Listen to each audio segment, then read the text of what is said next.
So good evening everybody. So let me introduce myself. मेरा नाम सोनू शर्मा है और मैं बेसिकली फरीदाबाद को बिलोंग करता हूँ. In 1998 I did my graduation from DAV college Faridabad. और थोड़ा सा पढ़ाई लिखाई के बारे में ज़रूर बताना चाहूँगा आपसे, क्योंकि मुझे बताया गया है यहाँ पर कुछ इंस्टीट्यूट्स चलाने वाले लोग भी हैं. राइट. मैं 9th में फेल हो गया था और 11th में फिर फेल हो गया और बहुत होशियार था तो मैं फर्स्ट ईयर में भी लुढ़क गया. अच्छा, और ये जो हंस रहे हैं ये सब ऑक्सफोर्ड से आए हैं, मुझे ऐसा लग रहा है. मैं 3 बार फेल हुआ, स्कूल में 2 बार और 1 बार कॉलेज में. और बड़ी मुश्किल से मेरा ग्रेजुएशन हुआ 98 में. और हमारे दौर के अंदर आज से अगर 25 साल पहले चले जाएं तो मार्क्स की परसेंटेज इतनी इंपॉर्टेंस नहीं रखती थी. आजकल तो 98%, 99%. हमारे दिल्ली में करोड़ीमल कॉलेज है, 100 आउट ऑफ 100 की लिस्ट जाती है वहाँ पर. अभी 10th का CBSE का रिजल्ट आया तो मेरी जो भांजी है उसका मार्क्स, उसने मुझे बताया कि मामा जी मेरे 98.7% मार्क्स आए हैं.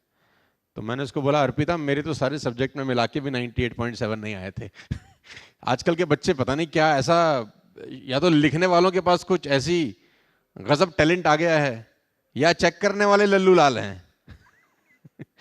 कुछ ना कुछ समझ नहीं आ रहा मेरे को. 99% कैसे आ जाते हैं, 100% भी आ रहे हैं. हमको तो कोई अगर बुक भी दे देना तो बुक देखकर भी लिखेंगे तो भी 99% नहीं आएंगे. तो 98 में ग्रेजुएशन किया और जब घर पहुंचा तो बहुत मुश्किल से पास आउट हुआ था. पढ़ाई लिखाई में बहुत ही एवरेज स्टूडेंट होता था मैं. तो फादर को डिग्री हैंड ओवर किया. वो दिन याद है मुझे, 24-25 साल हो गए इस बात को. तो मैंने फादर साहब को अपने कहा कि पापा नाउ आई एम ग्रेजुएटेड, ये डिग्री हमारी तरफ से आपको तोहफा है तो आप भी कुछ तोहफा दीजिए हमको. तो उसने बोला व्हाई नॉट. तो he went to the room और वो रूम से बाहर आई एक पेपर लेकर और उन्होंने मेरे हाथ में वो पेपर दिया. तो मैंने बोला ये क्या है. बोला we have a loan of 3 lakh rupees and you have to pay. ये हमारी तरफ से तुझे ग्रेजुएशन का. तो मैंने सोचा इससे तो मैं ग्रेजुएशन ना ही करता तो अच्छा था. 98 में मेरा करियर स्टार्ट हुआ विद अ डेप्ट ऑफ 3 लाख रुपीज. तो मुझे पहले दिन मालूम चल गया कि ज़िंदगी आसान होने वाली नहीं है. बहुत खुश नसीब हूँ कि मैं गरीब परिवार में पैदा हुआ. बहुत खुश नसीब हूँ कि 3 लाख रुपए के कर्जे के साथ ज़िंदगी की शुरुआत हुई. मैं बहुत फॉर्चुनेट मानता हूँ अपने आप को, क्योंकि कहते हैं अमीर बनने का मौका भगवान सिर्फ गरीब लोगों को ही देता है. जो ऑलरेडी अमीर हैं उसके पास ये अपॉर्चुनिटी थोड़ी ना है. ये अपॉर्चुनिटी तो उसी के पास है जिसके पास है नहीं. तो मैं बहुत फॉर्चुनेट फील करता हूँ कि मैं उस परिवार में आया जहाँ बहुत स्ट्रगल देखते थे हम लोग. और पिछले करीब 10 साल से ज़्यादा हो गए मुझे कॉर्पोरेट प्रोग्राम करते हुए. आज हिंदुस्तान की टॉप मोस्ट 150+ कॉर्पोरेट ऑफिस के लिए मैं काम करता हूँ. आप इंडिया की टॉप मोस्ट कंपनीज के नाम बताएंगे तो I am working with the top most 150+ big brands. 2300-2400 webinar किए हम लोगों ने सिर्फ कोविड के दौरान. जो 1.5 साल का कोविड था उसके अंदर करीब 2300-2400 इवेंट. एक दिन में 4-4, 5-5, 6-6 इवेंट भी मैंने अलग अलग कंपनीज के लिए किए. 1200 से ज़्यादा लाइव प्रोग्राम्स, 700 से ज़्यादा वर्कशॉप और 300 से ज़्यादा कॉर्पोरेट ट्रेनिंग हम पिछले कुछ सालों में कर चुके हैं अलग अलग कंपनीज के लिए. हिंदुस्तान की टॉप मोस्ट कंपनी के लिए हम काम करते हैं, जिसमें आपके टाटा, बजाज, ल्यूमिनस, ICICI और बहुत सारे बिग ब्रांड्स हैं. तो ये बहुत हैरान करने वाला है कि जो लड़का जो स्कूल कॉलेज में फेल हो गया था वो आज 150 कंपनीज के लिए कॉर्पोरेट ट्रेनर है. तो बहुत सारे लोग मुझसे सवाल पूछते हैं कि हाउ कम, ऐसा ये कैसे हो गया. क्योंकि स्कूल कॉलेज में तो हमारे को सब बोलते थे कि तू बर्बाद हो गया, ज़िंदगी में कुछ करेगा नहीं. तो मेरे पिताजी भी मुझे बोलते थे बेटा पढ़ लिख लो नहीं तो ज़िंदगी बर्बाद हो जाएगी, कुछ करते नहीं हो. तो हम बोलते हैं पापा जो कुछ नहीं करते वही तो कमाल करते हैं. हाँ, तो हमारा फिर सफ़र इस तरीके से चालू हुआ. और जिस व्यक्ति को 9th में पासिंग मार्क्स नहीं मिले थे उसको हार्वर्ड USA ने अभी डॉक्टरेट का डिग्री दिया आज से करीब 1 साल पहले. हमने कभी ज़िंदगी में सोचा नहीं था कि ऐसा भी हमारे साथ कभी हो सकता है.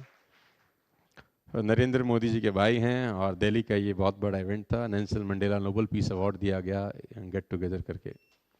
तो पिछले 10 साल बहुत शानदार रहे, लाइफ के बेस्ट ईयर रहे फाइनेंशियली और प्रोफेशनली खास तौर पे. और बहुत सारे लोग मेरे से बहुत सारे सवाल पूछते हैं, उसमें से कुछ जवाब मैं आपको देने का प्रयास करूंगा. आप मेरे साथ हैं? से यस और no. Hello, are you with me? Come on. So बहुत सारे लोग पूछते हैं कि इतना डिस्क्रिमिनेशन है इस पूरे हिंदुस्तान के अंदर। 92% लोग ऐसे हैं जो सिर्फ 10,000 रुपये महीना कमाते हैं। You will be shock to know कि इंडिया के अंदर सिर्फ 92% लोग ऐसे हैं जिनकी इनकम 10,000 रुपये से नीचे है। Only 8% are earning over 10,000 rupees. Government of India का डेटा है कि सिर्फ 1.5% लोग इनकम टैक्स पे करते हैं, यानी 98.5% लोगों के पास टैक्स पेइंग कैपेसिटी भी नहीं है। 5 लाख रुपए से नीचे ITR पे टैक्स नहीं लगता, वी ऑल नो। यानी उनका पर मंथ इनकम 40,000 से भी नीचे का है। जिनके पास पैसे हैं उनके पास इतने हैं कि सोचना और संभालने के लिए भी शायद बहुत तकलीफ होती होगी, और जिनके पास नहीं है उनको कभी भूखे पेट भी सोना पड़ता होगा। Are you with me? तो ये बहुत बड़ा डिस्क्रिमिनेशन है।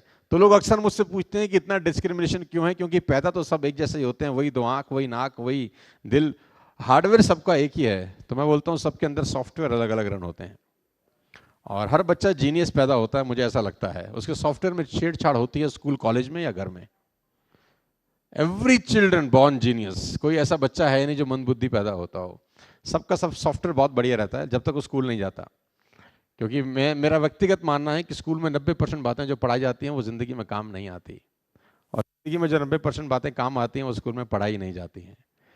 तो मैं अपने पिछले कुछ सालों के एक्सपीरियंस से कुछ चीज़ें आपसे शेयर करना चाहूँगा, हो सकता है आप तक पहुँच सकूँ। आप मेरे साथ हैं तो मैं आगे चलता हूँ आपको लेकर। सो सक्सेस प्रिंसिपल्स में से कुछ प्रिंसिपल मैं आपको बताना चाहूँगा। Everyone wants to know the secret to success। हर आदमी सफलता का सीक्रेट जानना चाहता है। कौन बनेगा करोड़पति, इसीलिए इतना फेमस है कि हर आदमी करोड़पति बनना चाहता है। यस और नो? हर आदमी चाहता है कि मैं सक्सेसफुल हूँ। कोई भी आदमी गरीब गुर्बत की जिंदगी नहीं बिताना चाहता। हर आदमी चाहता है मैं सक्सेसफुल हूँ, मॉडर्न लाइफ हो मेरी। कोई भी आदमी middle class, lower middle class रहना नहीं चाहता। किसी भी आदमी से विश पूछिए तो पहले तो हमारे देश में लॉटरी भी चलती थी, अब तो क्या गवर्नमेंट ने बंद कर दिया। यू नो, लॉटरी चलता था ना, लोग लॉटरी खरीदते थे कि मैं करोड़पति बन जाऊंगा टाइम। हर आदमी चाहता तो है यार, राइट? तो मेरे पास कुछ सक्सेस सीक्रेट है आपको देने के लिए, जो बहुत सालों से, बहुत टाइम से छुपे हुए थे। मैं खुद के लाया हूं आपके लिए। जानना चाहते हैं तो बोलिए हाँ, कम ऑन। तो हुआ ऐसा कि एक आदमी ने डॉक्टर साहब को फोन किया कि डॉक्टर साहब, my wife is pregnant and the time has come, तो can you please come fast. Doctor ने बोला it took me 30 minutes for me to reach, so hold on. 30 minute मुझको लगेगा तो वेट करो। तो वो बेचारा वेट करता करता आध घंटे के बाद डॉक्टर साहब, उसके हाथ में एक बैग रहता है डॉक्टर के, क्या बोलते हैं आप उसको, मेडिकल किट, बस्ता, बैग, कुछ भी आप लगा सकते हैं ना। तो डॉक्टर आई, उसने बोला वेयर इज योर वाइफ, उसने बोला इनसाइड द रूम। तो she entered the room and close the door, और अंदर से कुछ खटपट खटपट की आवाजें शुरू होगी आने। तो उस आदमी को लगा कि बहुत जल्दी कुछ गुड न्यूज, कम ऑन, हाँ आने वाली है। तो इतने में डॉक्टर का दरवाजा खुला आफ्टर 5 मिनट्स, और डॉक्टर भागते हुए बाहर आई कि तुम्हारे घर में आरी है क्या? आरी समझते हैं आप, कारपेंटर लोग यूज करते थे, you know, x, yes yes yes yes. तो तुम्हारे घर में है क्या? तो उसने बोला डॉक्टर साहब आरी का क्या करेंगी? उसने बोला है कि नहीं, क्योंकि टाइम बहुत कम है। तो बेचारा भागा भागा गया कहीं से, उसको आरी लाके दिया और रूम फिर से बंद कर लिया, और फिर से खटपट खटपट की आवाजें आने शुरू हो गई। अभी तो 4-5 मिनट निकले थे, फिर से बाहर आई, बोला तेरे घर में हैमर है क्या? हथौड़ा समझते हैं ना, हिंदी में हथौड़ा बोलते हैं, अंग्रेजी में हैमर। तो उसने बोला डॉक्टर साहब आरी तक तो ठीक था, हैमर का क्या करेंगी?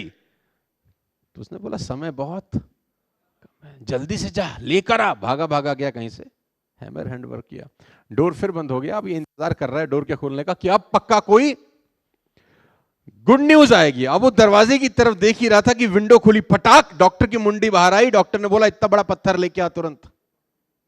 अब इससे रहा नहीं गया, उसने बोला आरी, हैमर, पत्थर, मेरा बच्चा कब होगा? तो उसने बोला मैं तेरी बीवी को तो बाद में देखूंगी, पहले मेरी पेटी नहीं खुल रही है जो मैं लेके आई हूं, पहले ये खुल जाए तो मैं अपना कार्यक्रम शुरू करूं। ऐसे बहुत सारे लोगों की पेटियां बंद होती हैं कि आपकी भी खुल जाए तो मैं भी अपना कार्यक्रम शुरू करूं, सो दैट एक बार थोड़ा सा हो जाए यार, लगना चाहिए कि कुछ जिंदा लोग यहां पर बैठे हैं यार।